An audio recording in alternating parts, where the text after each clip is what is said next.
Hello મિત્રો, આપણે મંચુરિયમ તો ખાતા હોઈએ છીએ પણ ઘણી વખત તેમાં બહાર જેવો ટેસ્ટ નથી આવતો, તો એની ગ્રેવીમાં કંઈક આપણાથી ફોલ્ટ રહી જાય છે.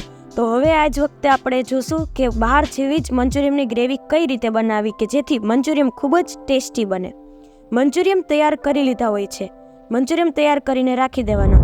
ત્યાર પછી જુદી જુદી વસ્તુ જોશે આપણે, જેમ કે તેલ, ત્યારબાદ ઓલ ઇન વન ચાઇનીઝ સોસનો મસાલો આવે છે, જેમાં 3 સોસ હોય છે. એમાં soya sauce, chilli sauce, red chilli sauce, 3 sauce ભેગો આવે છે. એ મિક્સ સોસ આવે છે. ડુંગળી અને કોબીજને સમારીને રાખી દેવાના છે. તેમાં એટલે કે કોર્નફ્લોર હોય, કોર્નફ્લોરને પાણીમાં નાખી અને તેમાં મીઠું નાખી તેને ઓગાળી દેવાનો છે. અને ત્યાર પછી મંચુરિયમના ઝીણા ઝીણા બટકા કરી લેવાના છે. અને મસાલા પણ આપણે સ્વાદ અનુસાર લેવાના છે. તો ચાલો હવે રેસીપી શરૂ કરીએ. સૌ પ્રથમ આપણે તેલમાં 2 પાવડા તેલ મૂકી અને ગરમ થઈ જાય પછી તેલ આવી જાય એટલે એમાં કોબીજ અને ડુંગળી સમારેલી નાખી દેવાની. પછી ડુંગળી અને કોબીજ સંતળાઈ જાય એટલે કે થોડું બ્રાઉન કલર આવી જાય ત્યાં સુધી તેને સાંતળવાની. ધીરે ધીરે તમે જોઈ રહ્યા છો તેનો કલર બદલાઈ રહ્યો છે. ડુંગળી થોડી સતરાઈ ગયા પછી કોબીજ નાખવાની છે, જેથી કરીને ડુંગળી વધારે કે કોબીજ વધારે ન સંતરાઈ જાય અને બંનેનો પરફેક્ટ મેળ રહે. હવે કોબીજ અને ડુંગળી બંને એક સાથે સાંતળવા દેવાના. 2 મિનિટ સુધી ધીમો ગેસ રાખી અને તેને સાંતળવાના. આવી રીતે ધીમે ધીમે ચમચો ફેરવી અને સાંતળીને દેવાની ડુંગળી અને કોબીજ. ત્યાર પછી ચાઇનીઝ સોસ, જે 3 સોસ હોય છે, સોયા સોસ, ચીલી સોસ અને રેડ ચીલી સોસ હોય, તે આપણે એમાં એડ કરી દેવાનો.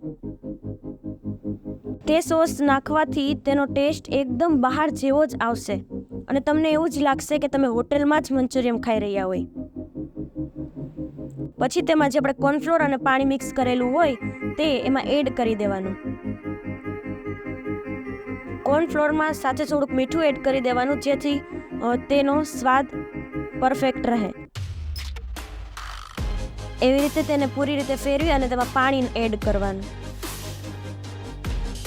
1 ગ્લાસ પાણી એડ કરી દીધું આપણે. હવે તેને પરફેક્ટ રીતે મિક્સ થઈ જાય તે રીતે બધી બાજુથી ફેરવવાનું. હવે એકદમ પરફેક્ટ રીતે હલાવી ગયા બાદ મસાલા એડ કરીશું.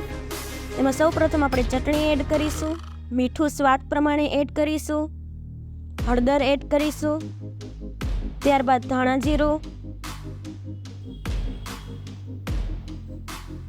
આ બધા મસાલા પરફેક્ટ રીતે એડ કરી દીધા પછી તેને પરફેક્ટ રીતે હલાવવાનું, જેથી કરીને બધા મસાલા ગ્રેવી સાથે મિક્સ થઈ જાય. આપણે કોર્નફ્લોર એડ કર્યું હોવાથી ગ્રેવી એકદમ સરસ ઘાટી થઈ ગઈ છે. હવે તેમાં મંચુરિયમ એડ કરી દઈએ. મંચુરિયમ ઘણી વાર આખા ન ભાવતા હોવાથી કટકા કરીને નાખવાથી તેનો સ્વાદ એકદમ બહાર જેવો જ આવશે. આવા જ નવા વિડીયો જોવા માટે અમારી ચેનલને સબસ્ક્રાઇબ કરો અને જો તમને રેસીપી ગમી હોય તો અમારા આ વિડીયોને લાઈક કરો અને કમેન્ટ કરવાનું ભૂલતા નહીં. હવે તેને કોથમીર વડે ગાર્નિશિંગ કરી દઈએ, જેથી આપણો દેખાવમાં મસ્ત લાગે અને સરસ રીતે લાગે.